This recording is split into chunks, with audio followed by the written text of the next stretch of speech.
I knew something was wrong the moment I heard the voicemail. Not the words, those were delivered with the polished indifference of a wedding planner who'd practiced being heartless, but the silence before them. That thin, cold breath before she said, "Your invitation has been canceled, per the couple's request, and no, the deposit is non-refundable." My brother's wedding, my hotel, my $65,000, and still canceled. I didn't delete the message. Pain is sharper when replayed. People assume betrayal hits like a punch. For me, it was slower, more like being carved. Growing up, Michael followed me everywhere. A shadow that laughed when I laughed, cried when I cried, swore he'd always have my back. We shared bunk beds, secrets, dreams whispered in the dark. He'd tell me I was the smart one, the one destined for more, and I believed him. When I bought the hotel, marble floors, skyline views, chandeliers like frozen rain, he toasted me with eyes full of pride. Or maybe ambition, maybe envy. Hard to tell the difference in hindsight. Months before the wedding, he asked me to host it, said no one else deserved his most important day. I covered the catering upgrade he wanted, the open bar, the hand-stitched linens. I even comped the presidential suite because that's what older siblings do. They give. But giving becomes dangerous when the other person only takes. The shift came quietly. A delay in returning my calls, a strange stiffness in his voice. The wedding planner asking me questions that didn't feel like questions, more like tests. Then I saw the guest list. My name wasn't missing. It was removed. I didn't confront him, didn't raise my voice, didn't even blink. If he thought he could blindside me, then he'd forgotten who I was. I didn't build a luxury hotel from charm. I built it from strategy, patience, calculation, skills my brother clearly underestimated. So I planned. My attorney drafted a new policy.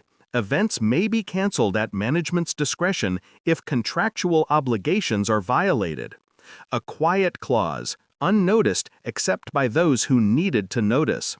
My staff received instructions, subtle ones, inventory checks, security reviews, a mistaken schedule inquiry to the wedding planner that forced her to send me the final timeline. Every detail they planned, I watched. Every corner they cut, I documented. My brother's fiancée, Rebecca, was the final confirmation. I caught her in the lobby days before the voicemail, telling the planner, "We already have her money, just remove her from the list. She's so desperate to be included, she won't make trouble." Desperate. I remember that word. I folded it like a knife and put it in my pocket. Revenge isn't rage. Rage is sloppy. Revenge is a quiet room and a sharpened mind. The morning of the wedding, I walked through my hotel like a guest, calm, unhurried, invisible to those who never bothered to look closely. I waited until the guests filled the ballroom, until the music swelled, until Michael stood beneath the arch I paid for, smiling like nothing behind him was stolen. Then I signaled the manager. The lights dimmed, then died. Confusion bloomed, soft as smoke. Emergency lights flickered on, revealing me standing at the edge of the room. The owner, the sister, the woman they tried to erase. I didn't raise my voice. Authority doesn't need volume.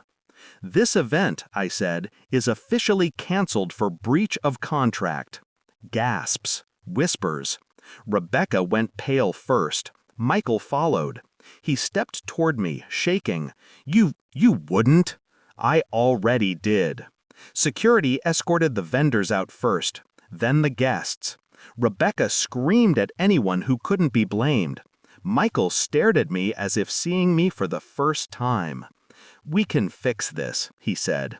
"We could have," I replied, "right before you took my money and uninvited me." The ballroom emptied like a dying tide.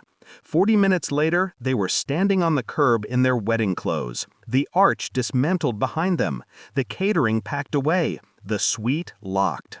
Their photographer captured nothing that day, except two people realizing their greed had cost them everything. I didn't get my $65,000 back. I didn't need to. What I got was cleaner, quieter, permanent. People think revenge is about destruction. They're wrong. Revenge is about recognition, forcing someone to finally see the person they tried to underestimate. And when Michael met my eyes from the hotel driveway, stripped of his perfect day, his perfect plan, his perfect illusion, he finally saw me. And that was worth more than anything they stole.